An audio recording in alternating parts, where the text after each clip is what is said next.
Hey, I'm Ray Parker. I played Darth Maul in Phantom Menace and Solo, a Star Wars story, and G.I. Joe, Snake Eyes, and you're listening to Disney Universe Podcast. We would be honored if you would join us. To infinity and beyond! I'm Mary Poppins, y'all! You are without doubt the worst pirate I've ever heard of. But you have heard of me. I only hope that we never lose sight of one thing. That was all started by a mouse.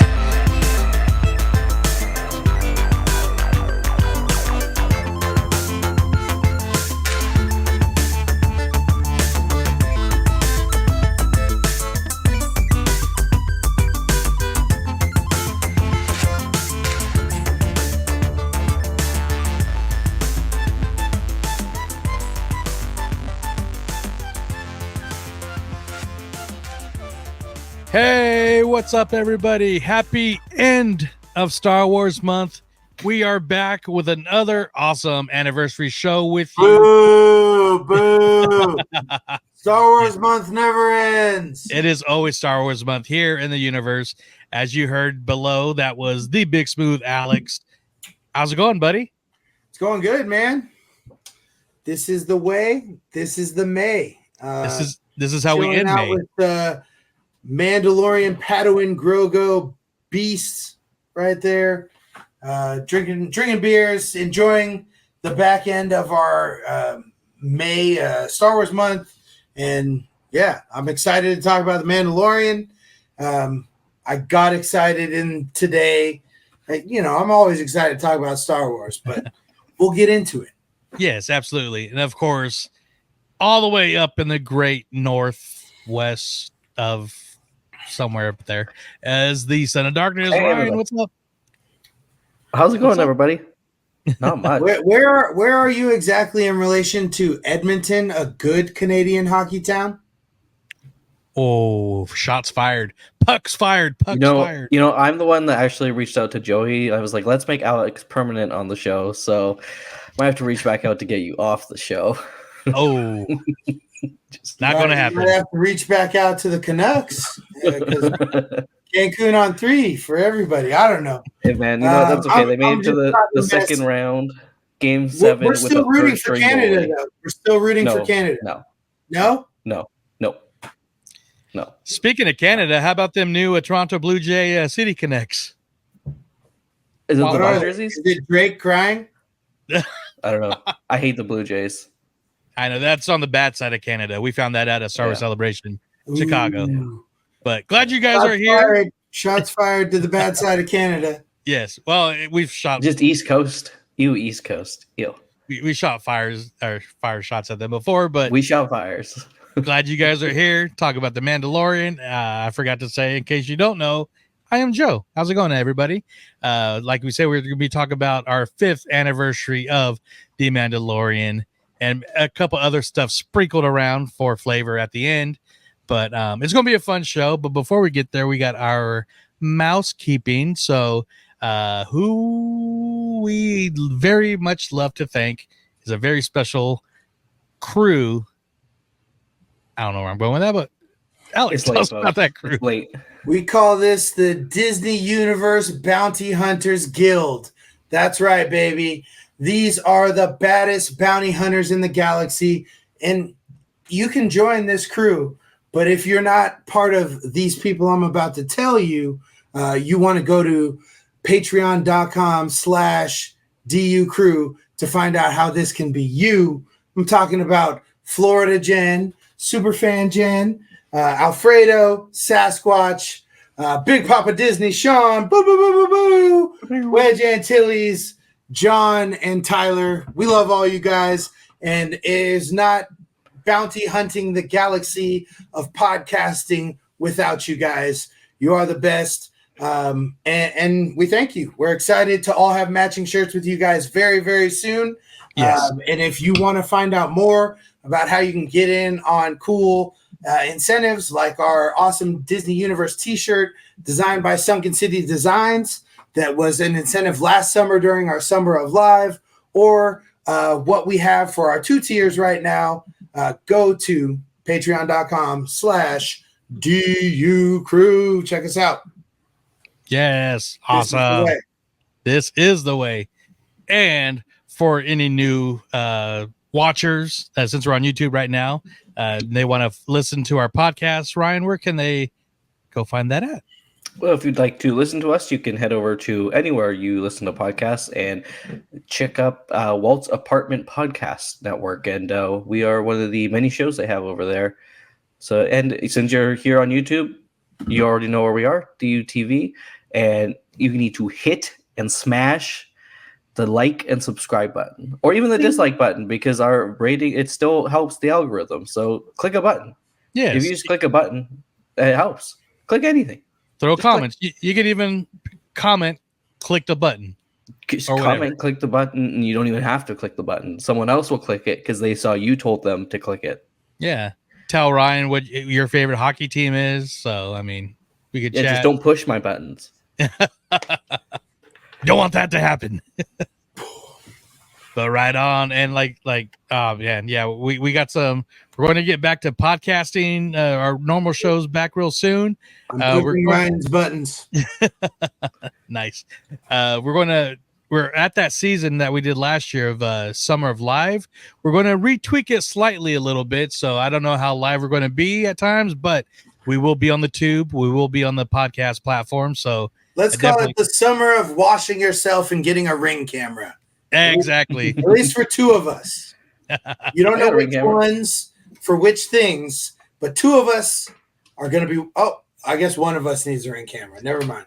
Yeah, Ryan has a half ring. You don't know which of us need to wash ourselves. So stay tuned and find out. That's on our head to our link tree, and which we do have. You can find all our links to Linktree. Just not the one for the spicy link. Star Wars. Oh, that one. Yeah, Star Wars. But yeah, we are talking about the Mandalorian.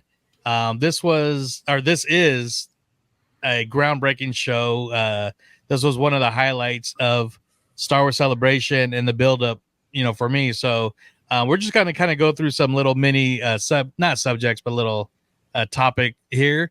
Basically, you know what? I'm going to start with my hype level. This is the first thing we're going to talk about, and I got hyped on this right away because I am a big fan. I think we all are a big fan of one Jon Favreau, and we did hear back in 2017, maybe 2016, that he was going to be working on the first Star Wars TV show. So that kind of went away, and then on one sunny day on his Instagram, he posted this little gem here. The Mandalorian. Yo! I never seen this. Remember this. Oh, yeah. So, scroll. Yeah, so this was... Hold on. Should I start the Star Wars music and read it? Yeah. Give me a second.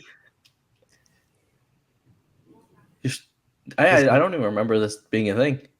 Oh yeah. So basically, before you start the Star Wars music, all right, I'll let you bring it out. This was posted October 3rd, 2018. October 3rd is a good day. Yes, it is. What happens on that day? Rebels debuted October 3rd, 2014, because it was the 10-year anniversary this year. That is right. So you got the music ready. Yeah, you're ready. So Jon Favreau posted this October 3rd, 2018. Yes, sir. So just about a year and a month before we got the first episode. Yeah, just over a year. Imagine. The Mandalorian. After the stories of Jango and Boba Fett, another warrior emerges in the Star Wars universe. The Mandalorian is set after the fall of the Empire and before the emergence of the First Order. We follow the travels. I don't think I fucked up. I think they did. We follow the travails of a lone gunfighter in the outer reaches of the galaxy, far from the authority of the New Republic. Travails? Yeah, I don't know. Like travels and trials at the same time. He must have been excited. So did nobody talk about that in the comments? I don't know. Let's see. What do the comments say? I'm sorry, Maker Travails. number 2, John Favreau. I'm not trying to shade you. It is a word. If I can read or not. Creation may travail in pain, but it cannot escape its destiny. Is an example. You pull the definition. It's a word. Yeah, dictionary. Yeah. Okay. Third person. Engage in painful or laborious effort. For using a word that fucked me up in a Star Wars scroll. But yeah, no, it was a good one. I think I held my own until that point. And I generally like to use the voice that I hear in Clone Wars. Reminds me of old like wartime newsreels that they talk about in the movies. Whoa! Like Star Wars Episode 3. Yeah. Whoa! So, of course, this got everybody's mind racing because we knew that they were working on it, but we didn't get any information what was being worked on until this came out. And then, instantly, because at the time I was working construction with a friend of the show, Leaving Today podcast, and the Mando show, where that show came from this post. Me and Udi decided we got to do a reaction show. We don't, who knows what it's going to be about, but we got to talk about it because it's a Mandalorian show. But not only do we get that on October 3rd, but we got this image the following day. So, I mean, I want that. Talk about just like everybody's mind blown. Like, oh my God, this guy, it looks like a cowboy Mandalorian with the colors and everything. You said they had announced in 2017 that there was going to be a Star Wars episodic show. Yeah, the first Star Wars TV show. And then the next thing we heard was October 3rd, 2018. Pretty much. I mean, give or take a few leaks and edits or whatever. I know the internet wasn't working the same 6.5 years ago as it is now, but it was working. Yeah.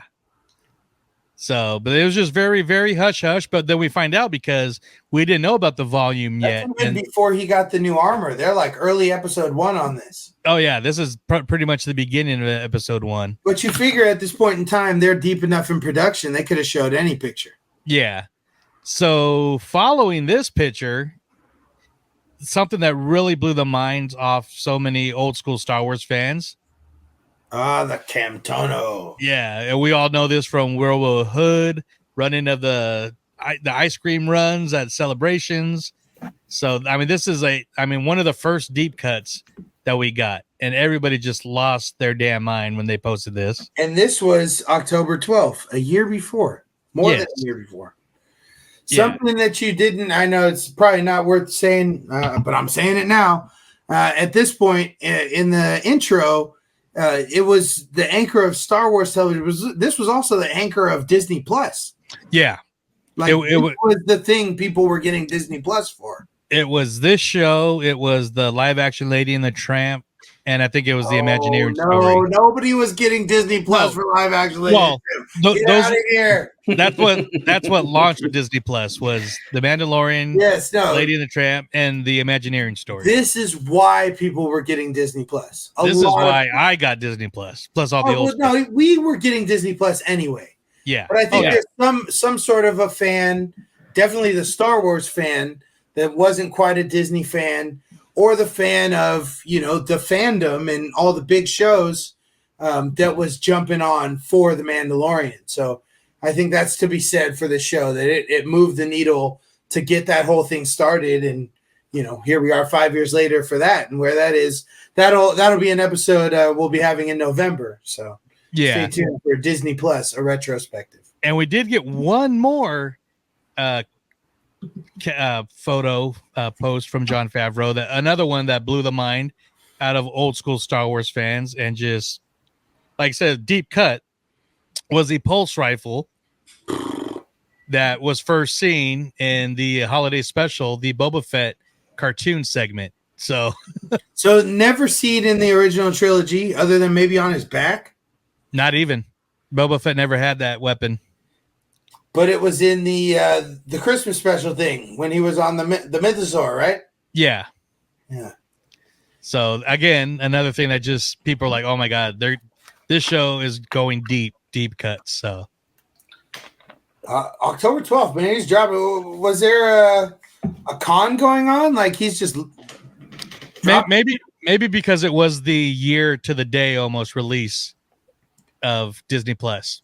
I thought Disney Plus was in November. No, So it was December. Oh well, whatever. They probably didn't know. I'll look. It was November 12th. Yeah, they were in the wheelhouse. They were ready. Yeah, and we had no idea about what we were about to experience. We had no idea about the volume, what sort of universe that could bring to life, and how that changed the game. This is cool because I am in real time hyped because I don't remember seeing any of that stuff when it first came around.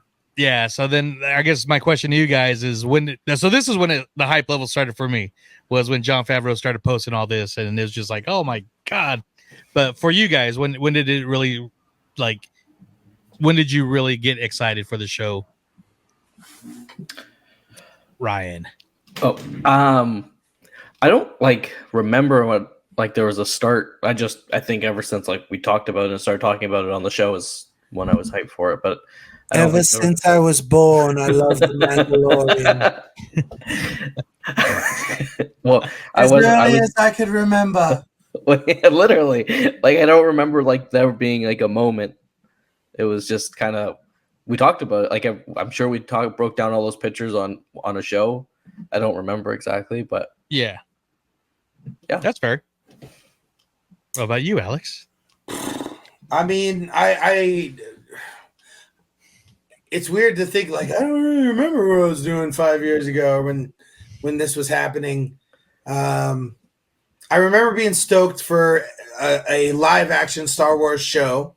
I remember being stoked that Jon Favreau was behind it, and not even really fully knowing his background with Star Wars and the reverence. I definitely wasn't fully up to date with Filoni and how plugged in he was. I wasn't a fan of the animated at that point because I know the animated has a lot to do with Jon Favreau as he voiced stuff there prior to getting this space.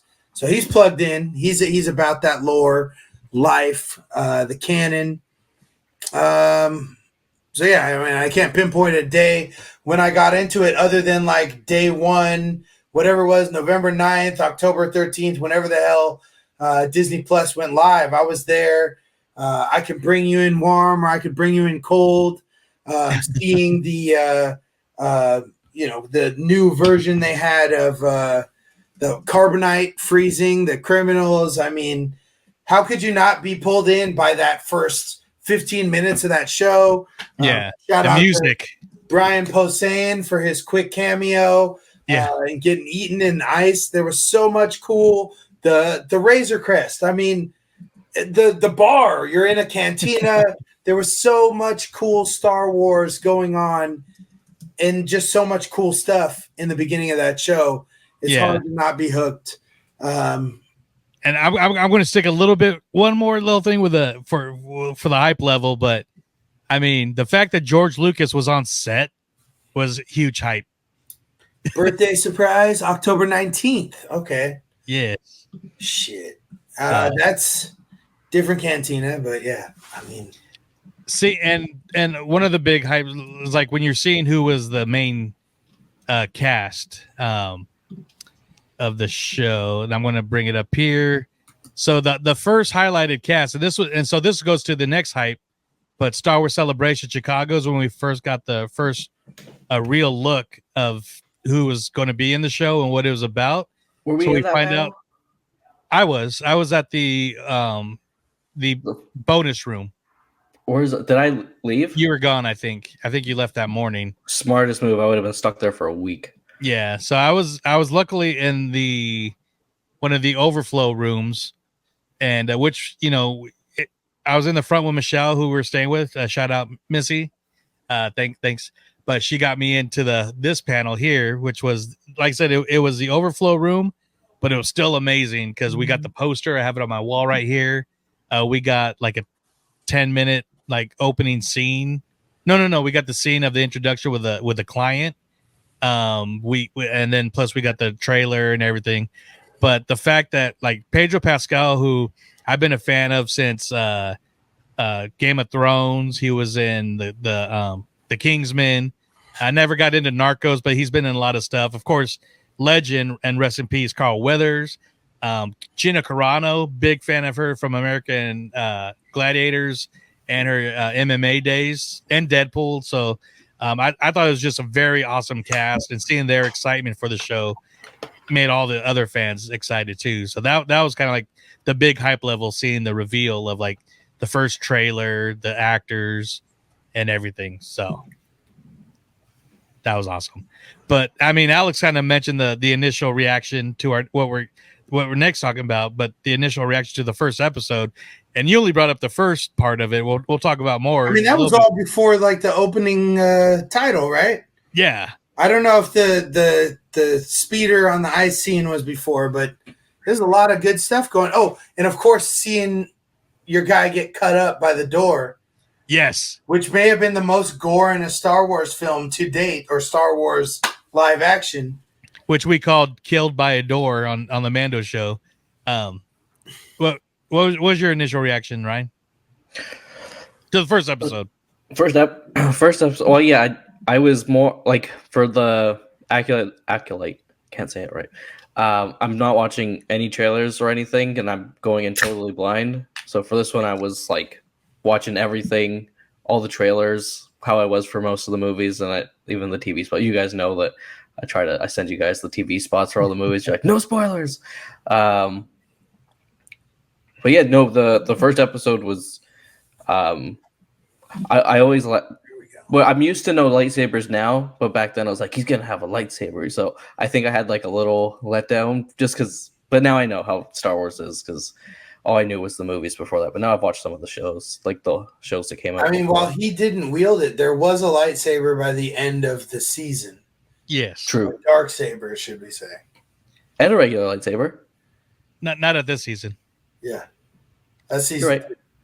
I was confused. So my initial reaction. No, they were there for people like you. They're like, hey guys, we still got sabers, okay? Yes. Lightsabers are still a thing. My initial reaction was I was hooked instantly. I mean, it was a space western, and it was badass.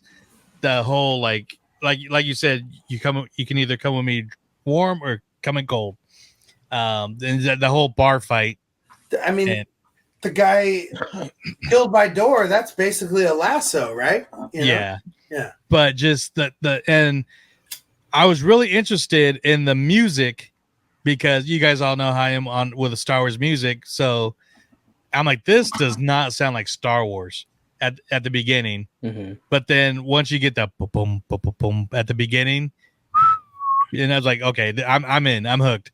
Then you get the fanfare, with the Mandalorian, and I love how they did the titles. You do the opening scene, the titles, then the name of the episode, and I was instantly hooked. And I mean, we don't have to break down the whole episode, but I mean, it was just a fun episode. Seeing Quill, and I mean, that was really cool seeing a new Ugnaught, and then of course the reveal of the child who everybody called Baby Yoda. We instantly didn't call him Baby Yoda. We called him Tiny for This Is Not Yoda on the Mando show. Okay. But I mean, being the fact that you see that the whole reason that he got put on that mission. Who came up with Tiny? I can't. I really don't remember. Mando show collectively gets it. Yes. So that's a good one. That's quick head. Yeah. So we were calling him Tiny pretty soon on. So, but no, I was just then. I mean, it just ended perfectly. Like, oh my god, it's another Yoda species. What the hell? Then, yeah, it was just amazing. So, great first episode. So classic. So many scenes. Like I said, we're not going to break down the first episode because that's you guys have seen it. We don't need to do that. But before we get to some of our favorite moments, we did get comments from our some of our friends and listeners. We put out a post on Instagram and I believe Facebook, but I think we only got questions or answers on our Instagram. While Alex is reading those, I'll double check Facebook. But we do got one on another platform that I'll tell you about shortly. But Alex, if you want to bring up the Instagram. The other platform is Joey's OnlyFans DMs. Yes. Sign up for Patreon so you can find out more about Joey's OnlyFans DMs. Or not. But the ones on Instagram. I'm just saying, sign up for Patreon. I'm ready with the Instagram. These DMs are here for everyone to see. So shout out to Mike8420. Said the Mandalorian has given us so many amazing moments. Let live action Darksaber, live action Ahsoka, Luke Skywalker. I really liked the Mythosaur last season. Hope we get to see more of that. Shout out to Mike. Addie Renee, shout out to my wife. She said, how do I choose between Ahsoka's and Bo-Katan's entrance into live action? And then Alfredo. Classics. All classics. Alfredo says, love the show. My favorite scene so far has been Luke showing up at the end of season 2. I mean, that's the big one. That's the gangbanger. The one we're seeing the clips of everybody and their reactions. I wish I could have had my reaction, but that was. I mean, I don't know. I think I keep wanting to get down on the show at some point here, and I guess the time will come, and this is it. But that moment was amazing, fucking amazing. Nothing has held a candle to it since. Yeah, that's fair. That is fair. But the show's great. I mean, more new Star Wars, good Star Wars, Lizzo side quest, Christopher Lloyd, Back to the Future. I don't know, Jack Black. I mean, what the fuck was going on there? Lizzo side quest. We're into favorite moments though. We'll have to make space for what the fuck moments too, and even then, we're not going to spend all the time to dissect it. But I do think there's a movement or a thing in the show, at least in the last season, where it became side quests. I've heard a lot of people say side quests. Well, we'll put that in the miscellaneous part of what I wrote down. As we did, we just read Instagram talking about favorite moments, bouncing around favorite moments here. Well, real quick, we got some more comments. Oh, thank you. From the other place. Yeah, so as you guys know, we are part of the Walt's Apartment podcast family, and over the last couple days as of recording, today is the 31st, the last day of May, and they've really tried to revamp their Discord. We do have a Disney Universe Discord, which I failed to run because I'm still not too used to Discord. But we do have, since we're part of Walt's Apartment, we do have a Discord channel through there, which I will be posting the link to, because it's free to get onto some of the normal chats, but some of the show chats are locked and you got to be a patron member. So we got our patron members that are going to get those unlocked access to all the channels, but especially the Disney Universe. We will have a Tiki Cast channel, and but it's free right now. So like I said, I'll have that link to that up shortly. But we did get comments. So one of the comments we got from CLT8622, that's my lovely girlfriend Courtney. Well, obviously it gave us everyone's beloved Grogu or Baby Yoda, but it also has it has also revolutionized the way Star Wars stories can be told. My favorite scene has to be when Quill said, "I have spoken," and that she never laughed so hard when that happened. So especially when he kept saying it, "I have spoken." So, and Lou Dog, the Mad Hater on the show, he just did a gif of Cara Dune. I'm a big fan of Cara Dune, so I can't hate on that. So, and those are all the comments we got on our Discord channel through Walt's Apartment. Once again, that link will be up on our socials very soon after this is aired. But yeah. Can we show the GIF? I mean, we're doing this video, right? Yeah, good point. So, show the GIF. Show the GIF. Cara Dune GIF, and then Cordy just put awkward because with all the controversy, we won't be talking about that on this episode. But that's why I wonder if he's posting it out of love or just out of stirring the pot, as we like to do at the Mad Tea Party. Well, I will go on with the comments. Everyone on the show has their crush. Well, she is mine. Then he goes, His I haven't or yours? his. This is Lewis. And Lewis, it's your crush.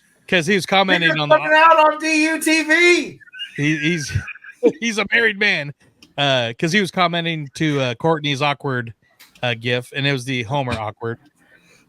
So he's a fan like you. He just thought she's hot.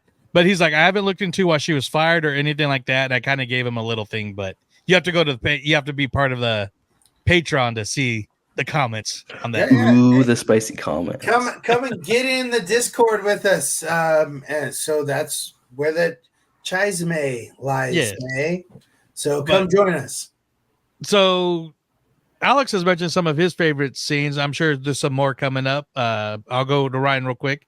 Any of your favorite scenes? And this could be throughout the entire run of the show so far. The entire run of the show, Ryan. Don't fuck up. You just did. So I'm gonna cheat a little bit. I'm gonna go with Mando season 2.5, which I say is the end of the Boba Fett show. Oh, come on. It's Pick a non-Mandalorian episode as a favorite episode. Baby chainmail? You coming for the baby chainmail? Okay, the scene where he's in the freezer is my favorite, one of my favorite Star Wars scenes of all time. I'll allow it. That was a gangster movie right there.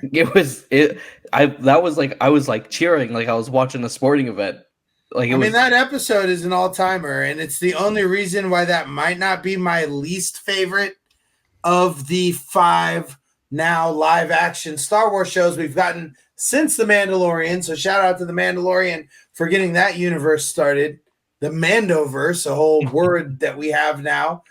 No, Ryan, pick another one. Then I'll just say the first one because the first episode is flawless. I think there's nothing wrong with it in my opinion. Like any particular moments or when he first is like walking in and you hear like a cowboy boot chime. It's not, I forget what it's called. The Spurs. When you hear that for the first time, it's like cowboy boot chime. Sorry. You know what I meant. But it's like it's such a like, oh shit, okay, this is gonna be fun. Like it's just like okay, just he's gonna cook. Let him cook. Just that be opening. Just yeah. And you're right, because it's for a moment, or for the entire The Mandalorian was its own show. Mm-hmm. And I love all the callbacks, all the references and everything, and the shows that have connected it, in the later seasons, but the fact that when it is him as the gunslinger, not the protective dad, was what I enjoy the most. Yeah. Is it not season 3 where we get a full-on Pershing episode? Yeah. Multiple episodes, maybe? I know definitely multiple episodes involving his character, but there's like a full-on fucking Pershing episode. Yeah, because that's where we got the bookend of them escaping in the Bo-Katan ship and the N1. Then it turns into Pershing, and then it comes back. So yeah, it's a bookend. What's that, episode 2? 2 or 3? That was cool. I thought that was really cool, but it was weird for it to be a Mandalorian episode. Yeah. That's the one that kind of is broadening the scope of where this universe, Mandoverse, is kind of like headed and going.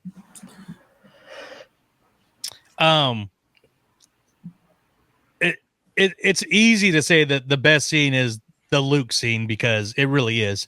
So I'm not going to I'm saying it is, but I'm not going to talk too much about it, because we all know how awesome it is and iconic and amazing. But I feel like if given more time, I could bring a couple arguments for better scenes. Yeah, but it's hard. Showing up to council at this point with no better argument, I can't really. But I do have a couple, or at least one in my mind. Yeah, that I thought was really cool. But keep going. Oh no! So I would say my first one, and it goes back to season 1, but it's after he turned in and cashed in on Grogu. He decides. He gets that little moment of like, nah, this ain't happening. Goes to rescue him, But when everything, all the John Wick fobs start going off, because now he's being hunted by everybody. Oh, yeah. And then he's just getting rampaged by all the bounty hunters. And then on the last second gets saved by all the Mandalorians, jetpacks and everything flying around. And that scene was just like, yes, oh my God, that's awesome. Yeah. I got a few more, but I'll let you guys go too. Alex, what'd you have next? I mean, like as what Ryan said, first episode was a banger. I mean, I love when you get to the first episode or whatever and see that everything you've seen in trailers is only from like the first 15, 20 minutes of the whole thing. So they're really trying to like save it for you. I really liked when blanking on his name now. Grief Karga. What's his name? Apollo Creed. Oh, Carl Weathers. Carl Weathers. Thank you very much. Carl Weathers episode. I think his first one was season 2, the one where they like had to escape from the there was like a imperial facility that was like semi-dormant or whatever. Yeah, and the science facility. escaped on troop transport, which was I think like a short-lived toy. It was another like deep cut Easter egg that Favreau got in there. But I thought that was cool. That Carl Weathers kind of was at least I'm saying getting into directing. I don't know if he directed much as he played one on Arrested Development, but that's another character, another time. But that was a cool episode. And we mentioned the client, Werner Herzog. I want to see the baby. Yes. Bounty hunting is a complicated profession. That was a shitty good impression, but you know what I mean? Like the delivery is gold. It's second to none. And it helped elevate the show to me. Because I'm hanging on to that here 5 years later. We'll still be 10 as well. You're absolutely right about Luke Skywalker. I mean, that was the moment, as I said before, nothing's lived up to that since. Although the live action introductions of Ahsoka, Bo-Katan, the Darksaber lore, Moff Gideon, I mean, where they're taking the Mandoverse is exciting, especially considering it's already taking into account both the live action Skywalker saga movie universe and the animated universe. I mean, the Mandoverse really is the culmination of all Star Wars to date. Oh! Yeah. How can he say something so controversial yet so true? Absolutely. What about you, Ryan? What you got? Anything else? No, I went first, right? Well, yeah, then I went, then Alex went. So now go again. Oh, yeah, I didn't know. I mean, you have any about the Mandalorian? I mean, no, I can't talk about Boba Fett, so no, I have nothing else to talk about. I don't want to put you on the spot. But I was like, wow, wait, what? I didn't have anything ready to go. Any other? I can, if you want to think about it. I got a few I can shoot out right now. I'm good. Shoot. Well, do you want to get into the etc. like the flip side of it? Almost, because I got a few moments that I really got to break out here. Well, then Luke moment. The Luke moment, yeah, because I know you said you're not going to say it because it's the obvious pick, so I'm going to take the obvious. No, he said it. We all said it. I was going to dwell on it. Oh, just go, Joe. I'm going to be quiet now. No, speak, boy. We want to hear your opinion. Yo, the Luke's the Luke episode at the end is the first time I've like cried watching a TV show out of just like pure joy. At 1 a.m. Yeah, because that was the midnight releases. Yeah. Back in the day. Yeah, and I think I was messaging Alex because you were like 10 minutes behind, so I remember freaking out with him. I know. Yeah. I couldn't get logged in. I do remember a few. Oh my gods with that one. Yeah. And I had my phone put to the side because I was even looking at my phone. I would have been it almost being- as excited. Well, no, I take it back. I didn't have that Plo Koon background then, but come season 2, I would have been about that Plo Koon life. Yeah. For those who don't know, I believe they actually went as far as using a prosthetic Plo Koon head, Jedi Master Plo Koon, Clone Wars. Look it up. He's in there, Attack of the Clones and stuff. And those of y'all who know about it, sorry, I'm not trying to talk down to you. I know you know your shit.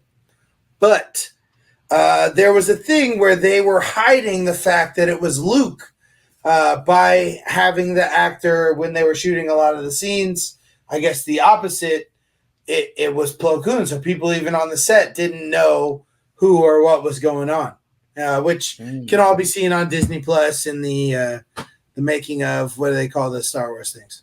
The gallery. Gallery.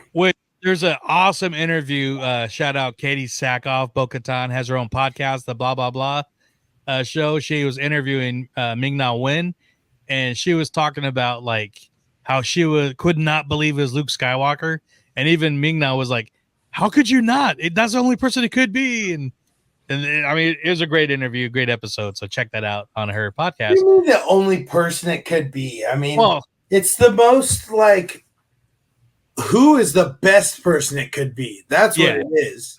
Like she didn't give in. I didn't think they were going to give us the best possible answer right then and there. It's like, it's too easy, but no way. Who would have been better? Who would have been a better person than Luke Skywalker? There was people that thought it was Ezra. No, it was too early. It was too soon for that. Yeah, people still aren't ready for Ezra Bridger. Yeah. Well, so I'll go. Great episode though. I mean, it was classic, iconic, and but I'm going to give 2 more moments, and then I'm done with this. We could go to miscellaneous and stuff. We talk about characters. We got to talk about characters. Yeah, definitely favorite characters. But the episode season 2 when Mando goes to take Grogu to the Force Rock to make contact with a Jedi. But so that was a cool episode. And rest in peace, Razor Crest. That's when we lost the awesome ship. But this was also the episode where Boba Fett got his armor back. And when he got his armor back, ooh, buddy, we got knee darts. We got rockets. We got guns. I mean, it was badass. What are you doing? My Boba Fett's down there. Oh, you can't tell. It looks like you're doing gang signs with the armor that you're talking about. So we got full Boba Fett down on his glory, directed by Robert Rodriguez. So Disney Universe Bloods. But this episode is far too late. Yeah, that whole scene of just Boba Fett just annihilating everybody the entire time was badass.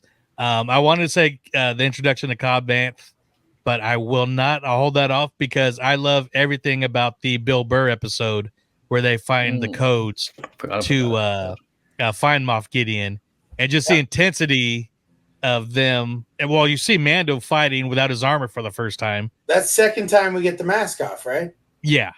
The first time on purpose. First time on purpose because end of season 1 they had to, right? Yeah. It felt forced. Yeah, because IG-88 or 11 took it off to heal him, but he purposely took it off because that's the only way he could find where Grogu was. But so that whole intensity and this, we got Bill Burr in season 1, but his acting chops in this episode blew my mind. But then we also got the snipers of Cara Dune and Fennec Shand. We got them saved by the Slave One with seismic charges in open atmosphere, which was badass. So this whole episode was amazing. That's a great episode. Yeah. I thought the spider episode was cool for like a side quest.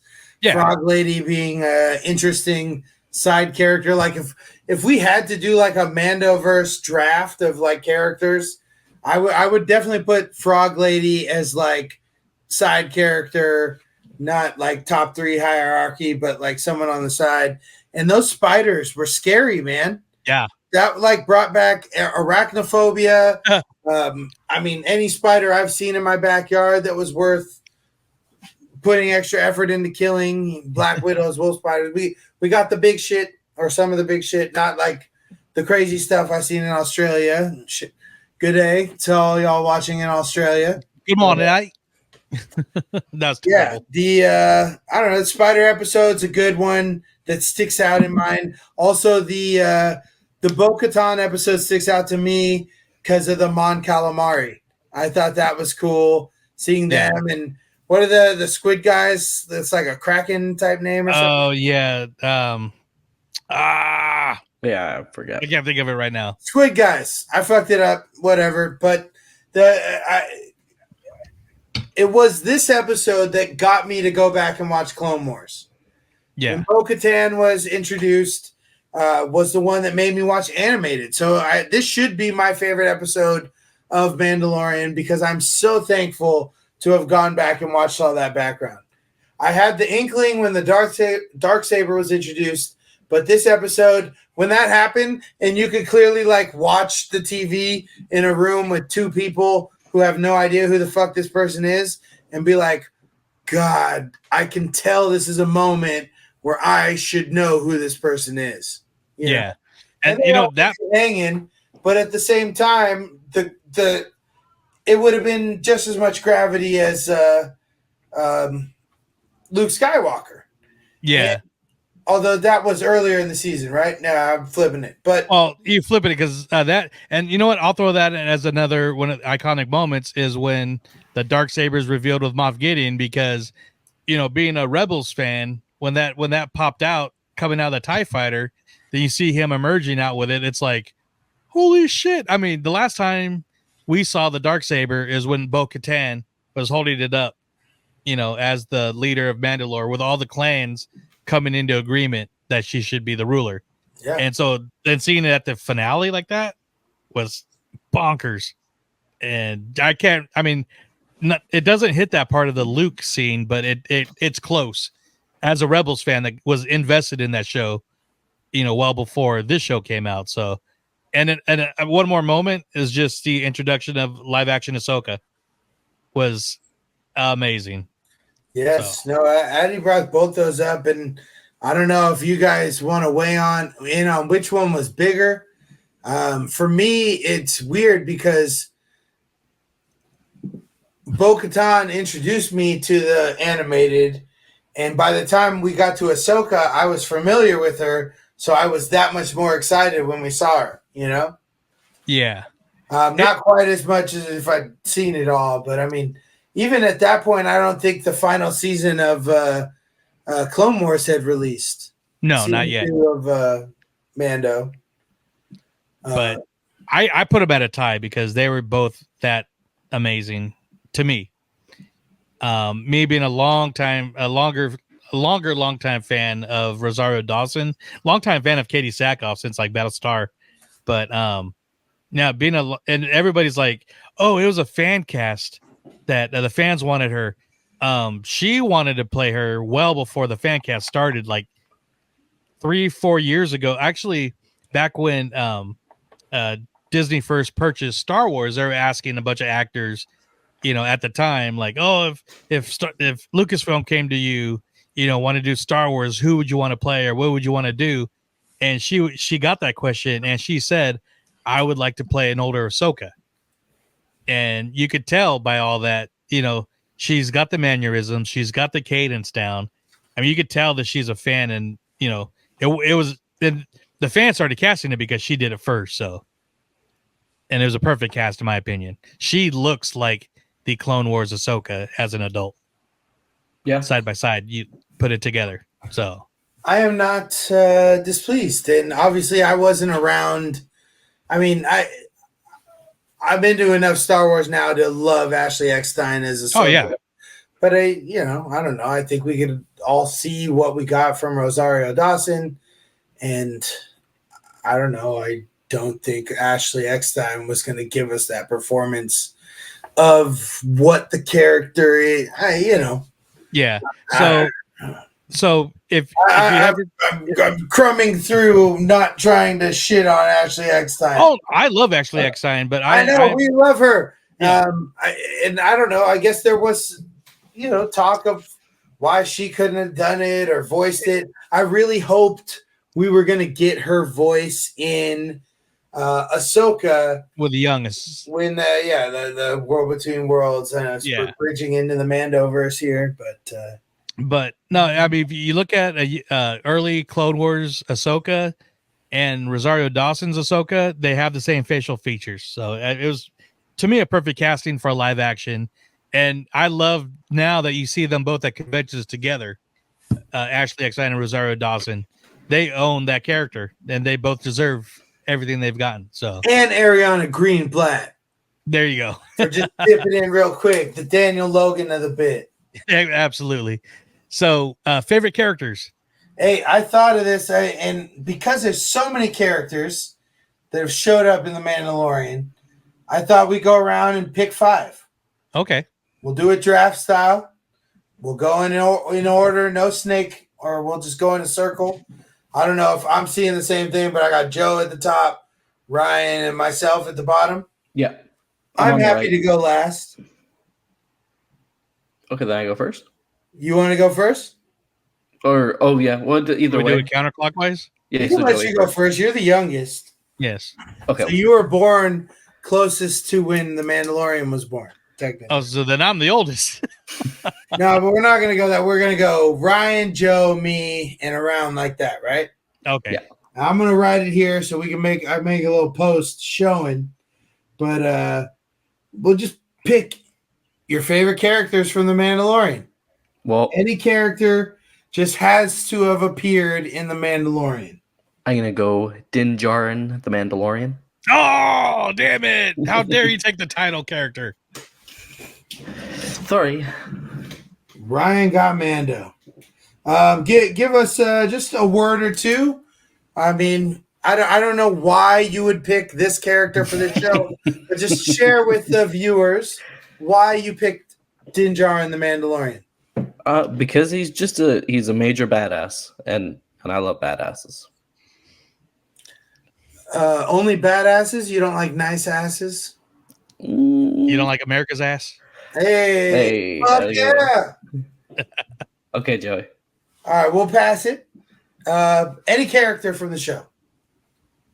I will go with Bo-Katan. Bo-Katan. Great character from this show and previous shows. Yes, and if we're doing the reasons why, it's because I thought she was a great character in the animated show, and I love that she was played by the actress that voiced her, Katie Sackhoff. Dave Filoni, the creators, they casted the right characters at the right times when they didn't. Oh, she did it. The voice, so she has to do. It actually made sense for her to play this older Bo-Katan. So, and she was awesome. So, yeah, I dig that. I really think that the aspect and the privilege of playing a character that you did in animation, not a lot of people get to do that. So shout out to her. She nailed it. I'm going to take the fucking Muppet. I'll take Grogu. Affectionately known as Baby Yoda by most, Tiny by some, for the longest time, and even some still Baby Yoda. And I love being woke and telling people, hey, his name is Grogu. yeah. Ryan, see, you're woke because you tell people when they say Baby Yoda, his name is Grogu. Names matter, pronouns matter. Don't forget that. Do you do the magic hand thing? Baby, do the magic hand thing. Oh, that's definitely in the favorite moments. Tell him to do the magic hand thing. Grogu. Not to mention, if we were like counting income from a certain character, I would kill the whole thing right there. But yeah, Grogu, shout out to him. The show isn't still here after 5 years if it's not for Grogu. Either is Although I Disneyland wish it merchandise. would be, because I'll fuck with a space western without a little Yoda-looking alien anyway. I'd still do it. Nice. But we don't have what we have now if it wasn't for that then. Mandalorian had to crawl so the Acolyte could walk. Hopefully. I picked up Bo-Katan. Okay. I'm going to go Cara Dune. Damn it. I knew, because I knew you were going to pick that next. And I was like, I don't think that's going to be come around to the next round. So look at this guy trying to snake Cara Dune as a second round pick just because he know his boy is going to take her. Yeah, I had to do. I knew she wasn't going to be there. Aside from that, you knew Joe was going to take Cara Dune. Why? She is a great character for the first 2 seasons. Damn right. For the season she was allowed to perform in. Yeah. Let's be real. Let's be real. Fair. Yeah. No, she killed again. Say very close reason for my first pick. Was she or was she not poised for a spinoff? Are we wrong? What was that? Yeah. Not Knights of the Rogue, Rangers of the New Republic. Rangers of the New Republic, not to be confused with Knights of the Rogue Republic, which can be found on the Walt's Apartment Podcast Network. Go check out Knights of the Rogue Republic. Rangers of the New Republic was going to be the Cara Dune show. Yes. Yeah. So definitely worthy pick of second round and snaking from your friend there. Good job, Ryan. Yeah. Yeah, good job. Sorry, Joey. So it's my choice. You have something that I want. Moff Gideon, baby. Yeah. Good pick. Underutilized in the first 3 seasons. I love me some Giancarlo Esposito. Mm-hmm. And I mean, just alone, him knowing everything about everybody when he at the end of season 1, the way he's the one that knew Din Djarin's name. He knew that Grief Karga was a failed magistrate. He knew Cara Dune was from Alderaan. I mean, dude is smooth as hell. And he's in on Project Necromancer. I mean, yeah, this guy's deep. He knows about Thrawn, man. The guy is all over Star Wars canon and universe. Yeah, and he's learned about him from this show. He's such a badass that he was so underutilized in season 2 and 3. No, I hope he's not gone. I don't believe he's gone. Yeah, do you believe he's gone? He had his helmet on. He's wearing full Beskar. It's hard to say. I mean, I guess we'll have to rewind for a spoiler alert, but yeah, obviously any Mandalorian shit is in play here. I don't think he's gone. I sure as hell hope he's not, because that's not an actor you want to waste. We definitely need to see him on the big screen in the Mandalorian and Grogu movie. With Thrawn. Imagine how crazy that would be. Project Necromancer, Thrawn, Moff Gideon, Mandalorian, Grogu. That's not me having a stroke. That was just excitement for Star Wars on the big screen again. That's Star Wars Tourette's. All right, it's my turn. Your turn, sir. I'm going to take Luke fucking Skywalker. You got me. I had to, because it looked like if I didn't, my team was going to be really kind of weak next to y'all's teams. So I got to take a force wielder, a lightsaber master, and basically the highest point of the show, Luke fucking Skywalker. Oh, man, I got 2 Darksaber users. I just realized that. And Din Djarin can't wield a Darksaber to save his life. It's my third pick. What do you have to say about that, Ryan? Yeah, it's going to get kind of thin at 5. I'm excited to see where we go. I'm going to go force for force. I'm going to take Ahsoka. Okay. Ooh, solid. Because, you would have, you have 2 force users on your team. I don't have any. I don't have any. No, Alex. Alex has 2. Yeah. Gotcha. We're not going to use the force against you, okay? Be relaxed. We're all friends here. No, just got to be prepared. Anything can happen. What do you got, Joe? I will take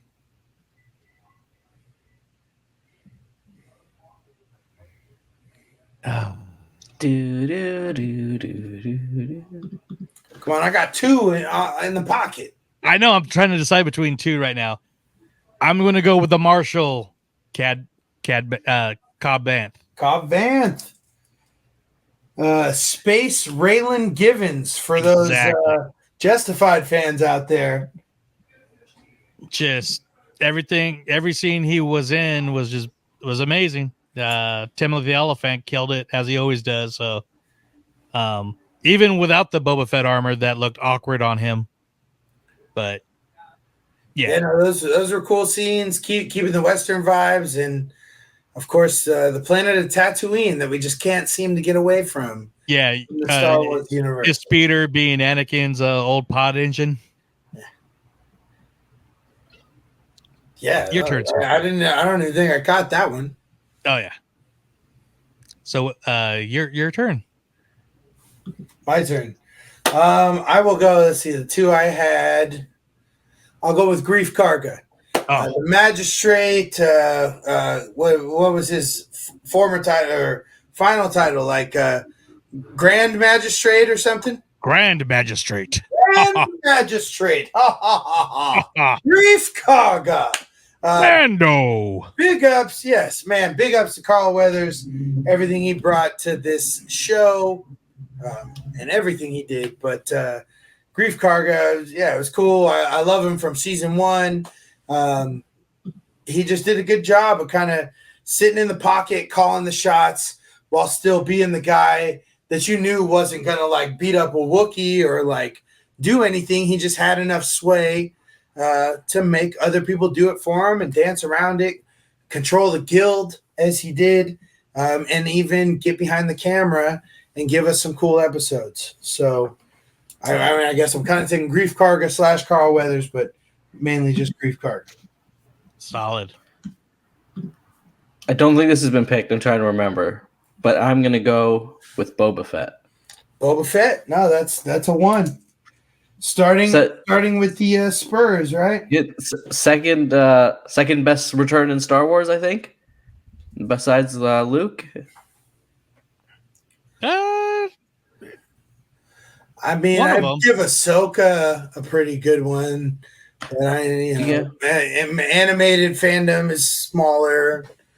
I don't know, but I've been on the record saying Boba Fett was overrated as hell for what he had been in the original trilogy prior to this point. So, yeah.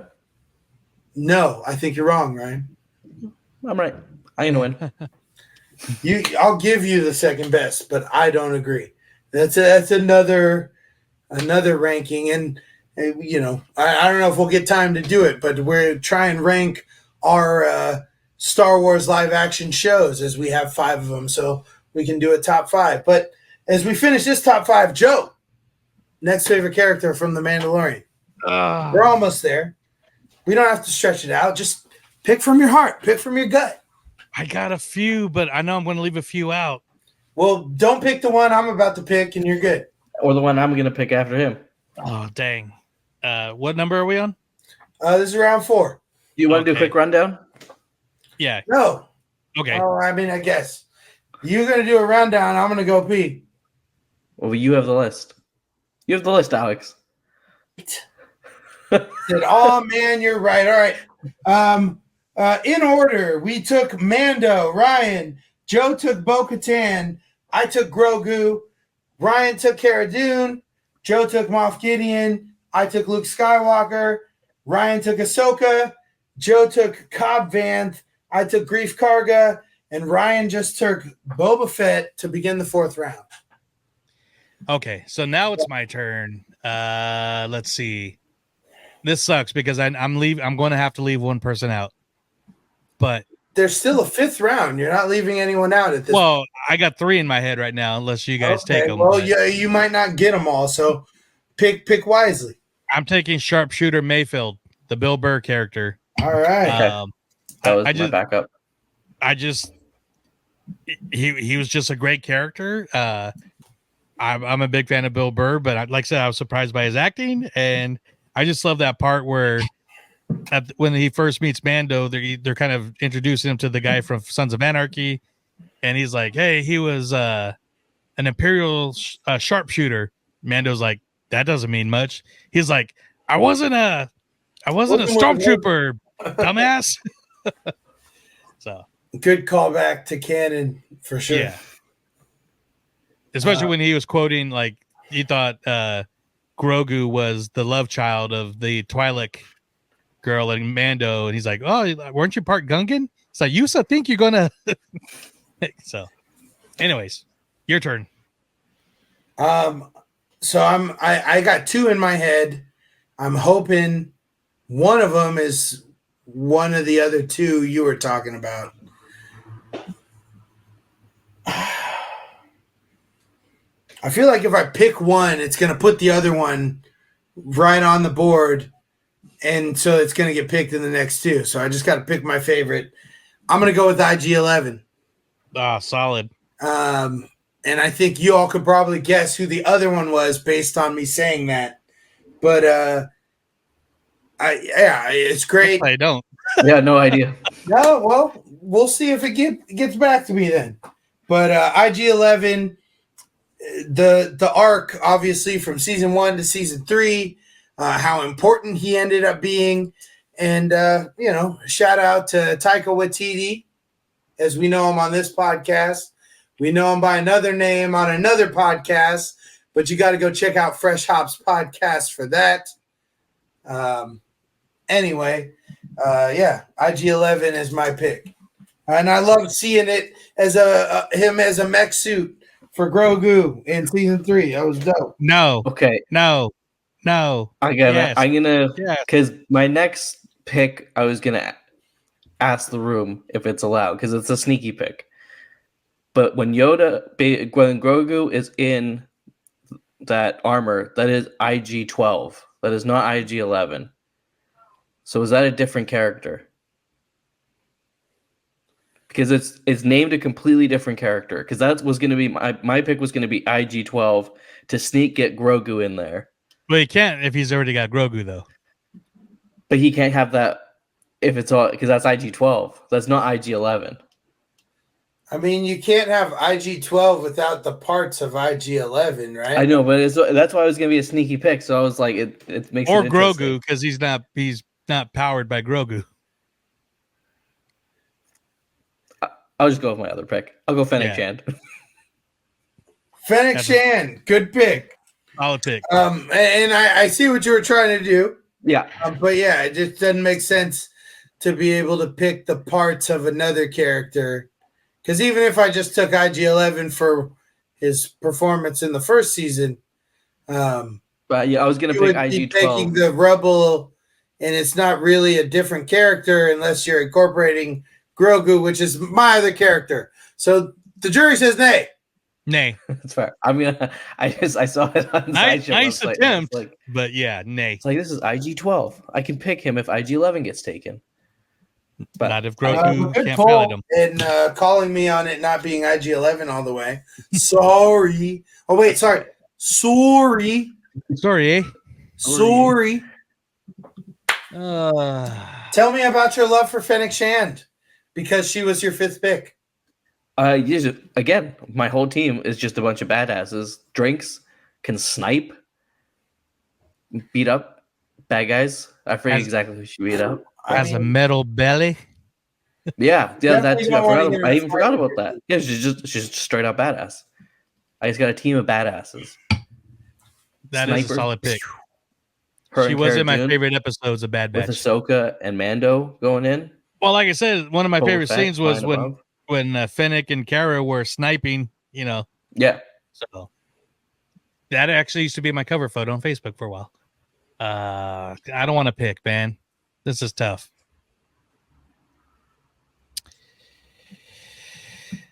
Hey. I'm going to go with armor. There you go. This is the way.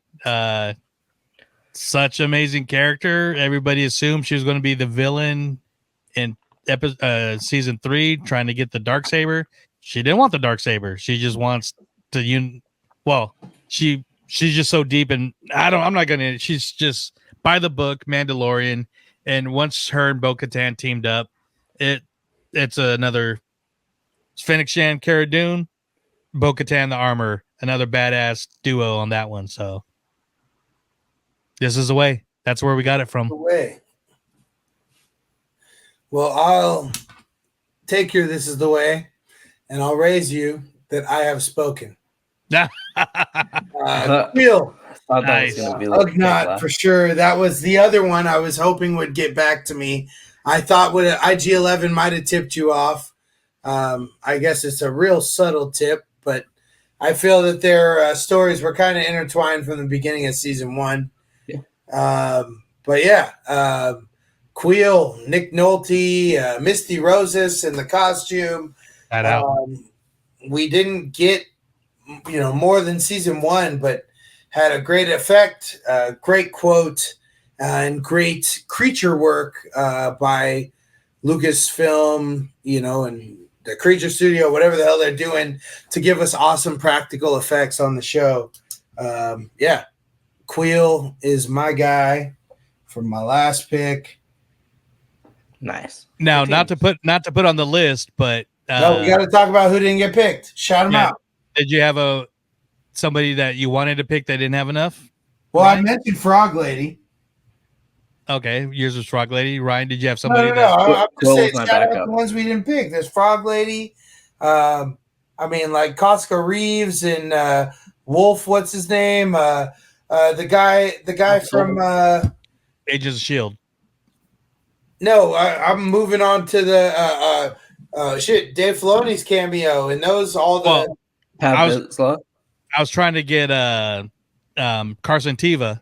Carson Teva, thank you. Sorry, I'm just trying to spin into them all. But Joe, please continue with that you wanted to pick. When I had 2 picks, I had 3 that I wanted. It was Mayfield, Armor, and Carson Teva, and I couldn't decide who I wanted around that. Carson Teva left out. Paz Vizsla was one of mine that I was going back and forth on. No, that was a really good one. Sorry, I'm just dragging this on and on. But yeah, there's so many great characters in this show. Kelleran Beck. Who? Kelleran Beck. Ahmed Kelleran Best. Beck. Yeah, hell yeah. Fucking Ahmed Best. Good pull. Yeah, that's recent. I did like, I forget her name, but it was a Katie O'Brien character, the one that was like messing with Pershing, the spy, the Imperial spy. What's her name? I forget too. Yeah, she was a great character. Well, and even Pershing, like I'm not mad at the Pershing episode. No. There was a dude from Broken Lizard who was in that episode. I mean, a lot of fun cameos. Yeah. In the show, because it was a show you want to be a part of. I mean, obviously anybody who's like us and grown up in the last 50 years loves Star Wars or knows of Star Wars and would love to be in Star Wars. Was Ryan Force sucking? Or no, R2D2. He was in the show. Yeah. Ted Lasso. He was one of the stormtroopers that punched Grogu. Forgot about that uproar. That's right. Yeah, Jason. that was so funny. And when the people other were upset about that. And the other comedian actor was the other. Which one? Bill Hader? No. I'll pull it up in a little bit. He was like on the New Girl, I think. But no, there's a lot of great cameos. This show is awesome. A lot of great characters, great show. I mean, we're in the miscellaneous now, so I'll dip into the negative pot real quick.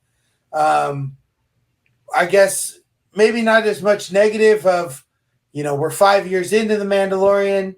Obviously, we know where it's going to a theatrical move.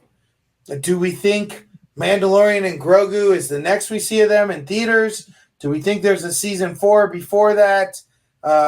What do you think about where the Mandoverse is going, given the show itself, the shows that are attached to it, and I guess maybe not predictions for the next 5 years, but just hype for the next 5 years, or what you're hoping you see, or what you think we're going to see? Is the movie not ending it? I thought the movie was like, it's just going to be like another chapter type deal. Well, I mean, it might not end it, but I guess that's kind of where we're at, is if we think there will be a season before the movie, or if it'll just be the movie after maybe some. I mean, they haven't announced seasons of anything else.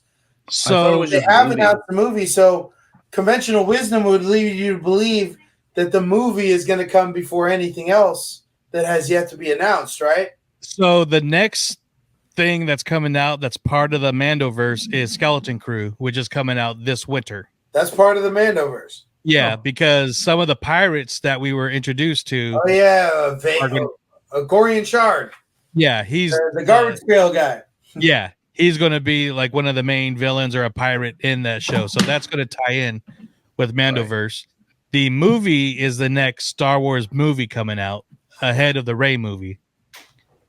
But then when they did the announcement for it, they still said there's still a chance we'll get a season 4 of The Mandalorian, but it could focus on Bo-Katan because she is still now the Mandalorian. If they're doing it that kind of level, because even Rick Fumiyawa says, the Mandalorian now is not necessarily Din Djarin. It could be Bo-Katan. It could be the armor. So it could tie around with them. But Dave Filoni his movie's still in the works, which is the culmination of everything. So we're probably getting aside from the Mando movie. Yeah. So the Mando movie is Jon Favreau and Dave Filoni, but the Dave Filoni movie is going to be the end game of the Mando. We haven't heard yet about Ahsoka season 2 or Filoni's movie is going to do that, or. But Ahsoka season 2 is in the works, but hasn't officially been greenlit yet. But most likely will be greenlit once they get some of these projects underway. I'm sure we'll get a schedule. Yeah, D23. August possibly 13th. Yeah. Yeah, so possibly it'll be the 9th. That's the panel that all this information should come out. So August 9th, right here on TUTV.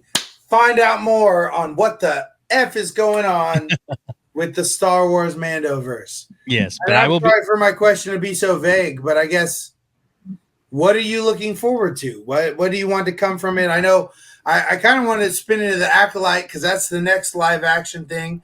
And I also mentioned like ranking Mandoverse shows to this point. I don't know. Where do you want to go with it? It's just so hard to see where they're going to go because it looks like with the end of season 3, they're just on their own. I mean, it could go anywhere where they're just off on adventures. They're not looking to unite Mandalore anymore. So I still think we might see Mando and Grogu and Tiva and Skeleton Crew. The reason why, because it's about like a group of young kids that get lost in space. Sounds weird, but they get lost in space with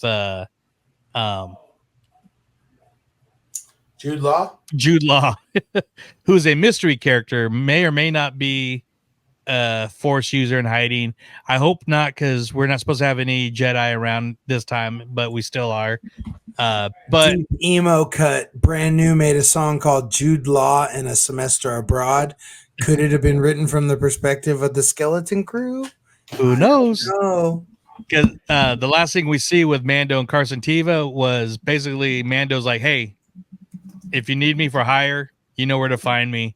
I think there's going to be a reason where they need to find these kids because maybe one of them is, maybe one of their parents is part of the New Republic. So then Mando's going to save the day, maybe the end of the episode or end of the season. So everything's going to be tied in. But yeah, I just hope it's just good storytelling, living up to what Thrawn's doing because now he's in this universe. I feel like we should get a Thrawn at Disneyland commercial now that he's in our universe again. Yeah. like the Darth Vader at Disneyland. Exactly. I feel like Thrawn would definitely have a sip and savor pass. He would, and he's been number 2 from what I've heard. So, yeah. But I don't know if you guys have anything. No idea. No idea where it's going. I thought the movie was like the end of it, so I clearly have no idea what's going on. Oh yeah, we got 2 movies now. I feel like Thrawn would take a Trader Sam's bathroom selfie. Most likely. I feel like Thrawn definitely curses when he gets hit by a stroller in the back of his ankles. Don't we all? I feel like Thrawn has never tripped on the trolley tracks on Main Street. Or slid down one of the little curves on a rainy day. No, he's definitely never done that. I feel like Thrawn definitely rides the swinging carts on Pixar Pal Around. And With a does straight face. Bitch, and he knows he's not gonna die. Okay, it's not a death trap. It's in a theme park. It's fine. Ferris Stop wheel. being a wuss. You ride the other ones. Okay, you ride California or Incredicoaster. You ride Space Mountain. Get on the Pal Around in the swinging car. All right, this is time to wrap it up. But before we do that, let's talk about the Acolyte, which comes out shortly. And I don't think it's going to tie in, obviously, with anything in the Mandoverse, but it looks cool. Me and Alex are going to the open screening that they're doing, which is very cool that they're doing that. But yeah, we're going to see it a couple hours before you guys. So yes, if you're in the Discord, maybe we can chat about it Tuesday evening after it's become available to the peasants. The little people that watch it on their little 70-inch screens. Right there. So this show takes place like way back, right? 100 Like before years, 115 years BBY or something. before episode I 1. just watched Star Wars Explained about it. But basically the shit I gather is like Yoda could be there, but don't expect to hear about him. 100 years before Battle of Yavin.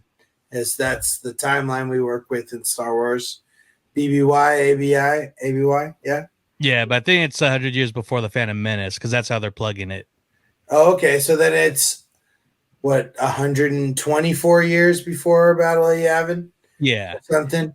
And this is basically, I mean, a lot of Star Wars fans know about the Old Republic, but this is coming from the Disney era High Republic storyline. There's books, comics.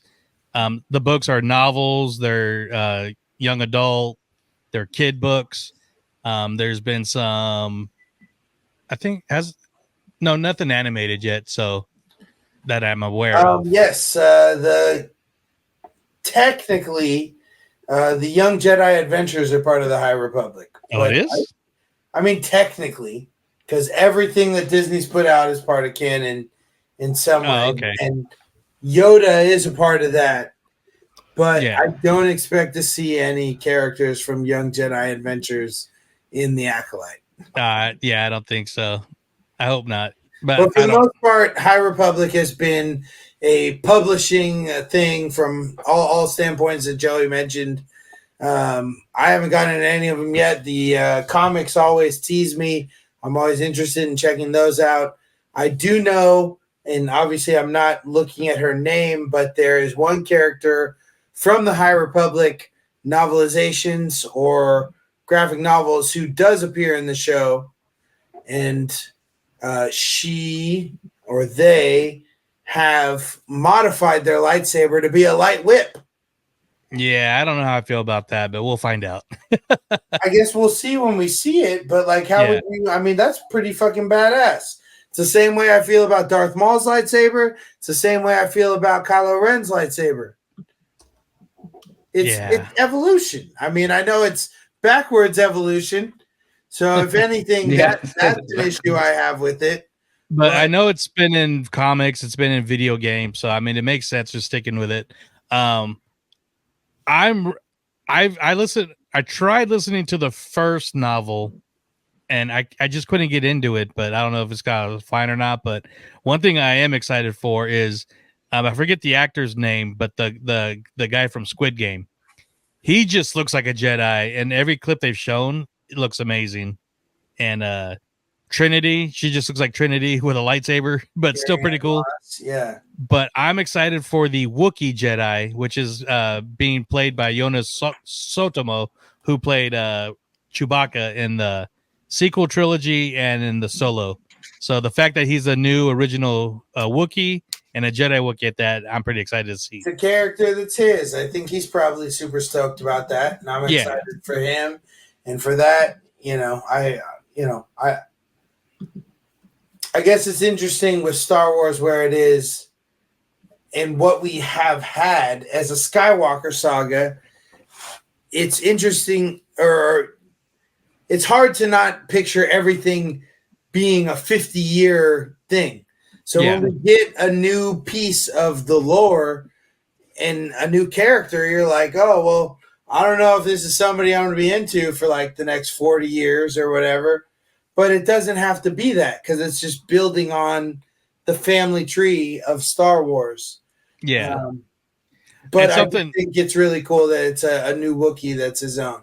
Yeah, and something I think that might interest Ryan is this is going to be the first real Star Wars content that is actually coming from the dark side perspective. That's who the Acolyte is supposed to be. Okay. I know. Yeah, I know absolutely nothing about that. I Yes. stayed completely dark. I watched half of a trailer. Son of Darkness. Yeah. So I think it looks good for what they've shown so far. I'm really excited to see it. So, and for the people that have seen it already, they said Star Wars fans of all ages are really going to dig it. A lot of action, a lot of comedy, a surprise comedy, and just a really good storytelling. So, Are we going to be watching it? yeah. Look at you, guy. Me? Oh yeah, of course I'm watching it. Yeah. Are we going to be covering it? If we I'm have down. time, it's a busy summer, but we will Oh, try. it's a busy summer, but this could always be something we do on Instagram. Maybe we make a weekly live where we spend like 15, 20 minutes talking about it. If people want to join us, let us know in the comments on this. Obviously, everything about The Mandalorian, but also if you'd be interested with joining us in a weekly roundup talking about The Acolyte, because I know I'm going to be plugged in and I'm excited. And I'm hoping, I know we were just chatting beforehand how many episodes we're getting, whether it's 8, whether it's 12, whether it's 16. Was it 16 for Andor? It was 12. Okay. Well, 12 almost sounds like 16, so I'll take it. If it's good, more episodes. If it needs to be told shorter, then I hope to do it shorter. I'm betting they get a second season before episode 5. I've already heard it's already in the works. There we go. Done. Well, then you're done. You're correct. Cash. Great cash, homie. And that was, I think that was from comicbook.com, which is, a pretty credible source. Well, we know the screeners have already gone out and the important people have seen it already. So, No, we haven't seen it yet. well, yeah, the other important people. Yes, it is 8 episodes. 8? All right. Then I'm really hoping they're 40 plus minutes. Yeah, and there's no timestamps on either of the first one. So I guess we'll find out Monday. yes, Tuesday. but I think that is it for our final Star Wars month show of 2024. This is the May. This is the May. We would love to shout out some very special people once again. Alex, who are those very special people? Very special bounty hunters, like I said before. Yes. It's the DU Bounty Hunting Guild, and that's Florida Jen, Superfan Jen, Alfredo, Sasquatch, Big Papa Disney, Sean, Tyler, Wedge Antilles, and John. You guys are all our guys and our ladies, but our crew most definitely, and we appreciate you for being a part of our tour around the galaxy as we do our podcast bounty hunting thing. We appreciate you guys, and we are very glad to continue the journey with you and everybody else who wants to join. So come on over to patreon.com/DU crew to be a part of this Bounty Hunters Guild. And DU gang signs. And Ryan's throwing crippled gang signs, but right on. it was upside down. It's like you got to look at The DU gang sign. graph to figure it out. The Vancouver crab.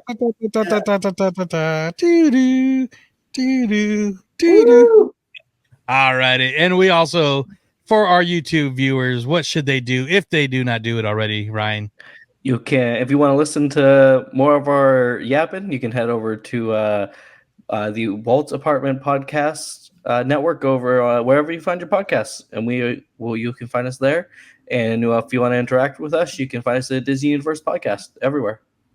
Awesome. And if you want to watch any more of these Star Wars month shows that we've been doing the last 3 years already. We do have a playlist on YouTube, so you can watch all these anniversary shows. You can watch all the shows that we have some awesome interviews and reactions with. So check that out. We have a Star Wars month playlist. Right? Yes. So a lot of fun stuff going on. And yeah, we'll be back next May. I know it seems a little front loaded with May the 4th, May the 5th, or Revenge of the 5th, Revenge of the 6th, all that stuff. But yeah, we do this all month. The real Star Wars days are at the back end. Yes, the 25th, the old school Star Wars when A New Hope, 26th, 28th, right? 24th, 25th, 26th, I think. Okay. Well, yeah, it's backloaded for the OGs. Exactly. But thank you guys for watching. We will be back on YouTube and the podcast platforms coming up here in a couple of weeks. Little tease on our first episode. We're going to be celebrating Donald Duck's 90th birthday. So I hope you guys enjoy that. We'll do a post very soon. But yeah, until next time. May the force be with you. Till infinity and beyond. I want to see the baby. Or the child? I don't know. Podcasting is a very hard, complicated profession.